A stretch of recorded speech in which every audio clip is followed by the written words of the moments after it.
Okay, so by now you should have basically successfully installed Yarn on your system, and now with working hard for so many lectures, I guess you are finally ready to see the fruits of your hard work.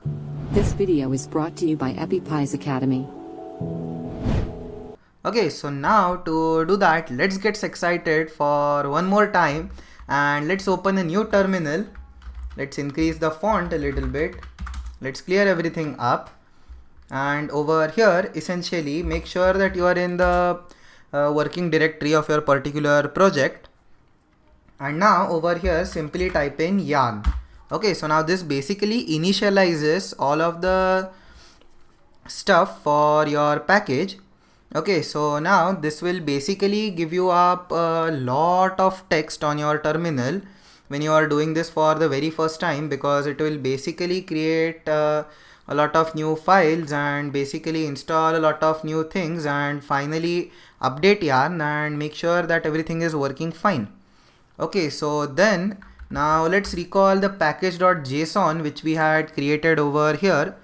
And over here basically we have a script over here which is by the name of watch. Okay, so let's go back to our console and let's type in yarn watch.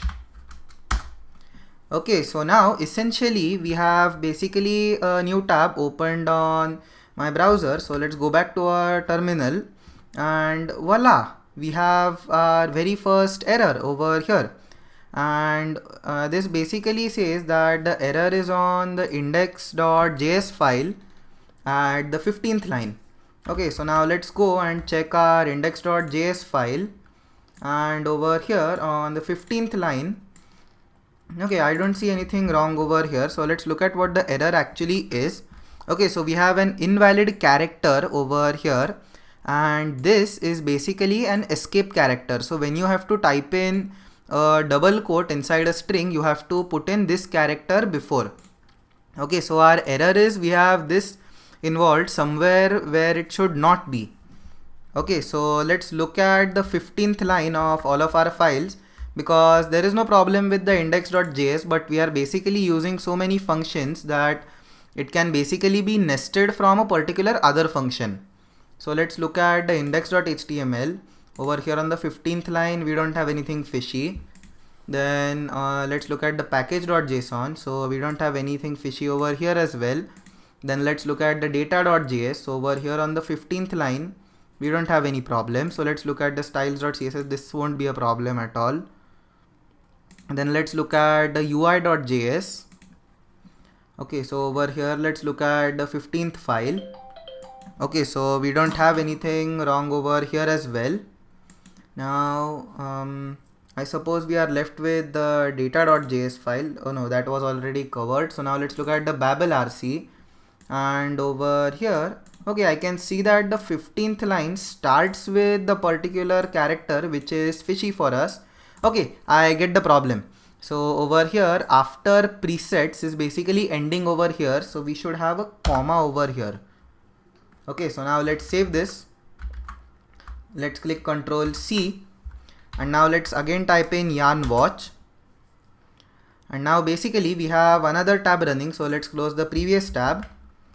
And now essentially what this particular thing is doing is that it has created a local server on your particular machine at the localhost address, and now it is basically building on all of these files. So now just imagine the amount of work which Yarn has to do right now, because it has to basically get in all of these dependencies together which I have specified in the package.json and make sure that everything works properly when you at the end want it. So basically you will have all of the files combining together and being basically delivered. So yarn watch basically sets up a CDN as well. So it is a content delivery network which basically makes it really easy to get particular files which you want whenever you request it.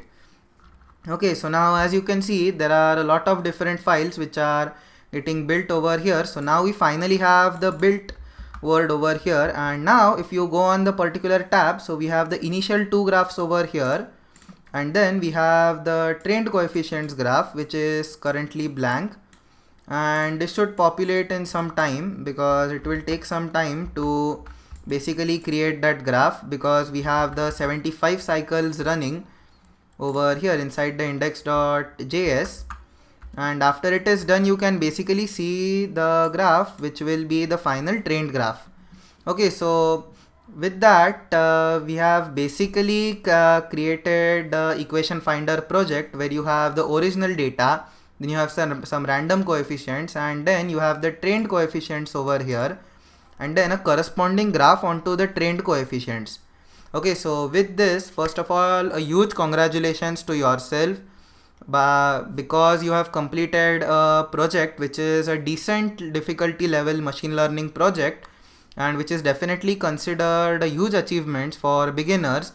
And this is called a polynomial regression problem, where you basically look at a polynomial and you find a best fit equation inside of it. So yes, that's pretty much it for this particular session, and now it's finally time to basically deep dive into some basics of neural networks in the next session onwards, and then we'll proceed to some more interesting projects later on. Okay, so now with that out of the way, if you have any doubts up till now, if you are facing any unexpected errors over here, then feel free to basically put the error in a Q&A session. You can just put this particular line. You don't even need to include your address up till here. Just include an error after the index.js up till here and simply type a question. Basically first look at the Q&A section if there are similar questions which you are about to post, and you may get your answer there and itself. But if it is not, then please post your question. If you are having any problems, I'll be more than happy to address them over there. And yes, that's pretty much it. Have fun coding and stay tuned for the next session.